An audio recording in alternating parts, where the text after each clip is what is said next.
I remember when I growing up, like me and my brother would ride this. We'd ride this go kart.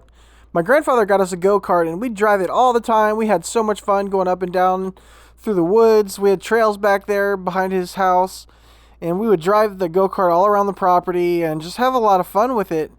And we even used it when we were playing pretend and like creating our own like scenarios where we had different characters that we created. We used our imagination and stuff like that. But one time we were driving the go kart. It was just another sunny day.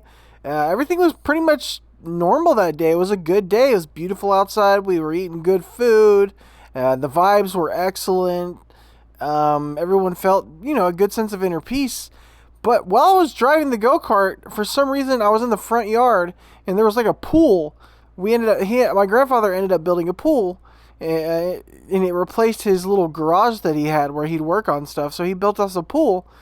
And when I would turn around in the front yard and I started driving towards the pool, you'd normally turn right again to like make a full circle.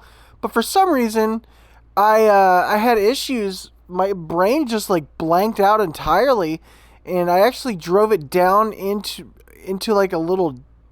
There's like railroad ties and then a pool. There was like a drop off, and I flipped the go kart over in that drop off, and I could have broken my neck or something terrible could have happened to me. But all that happened was I got a cut in my foot. But of course, after I flipped it, it was so scary.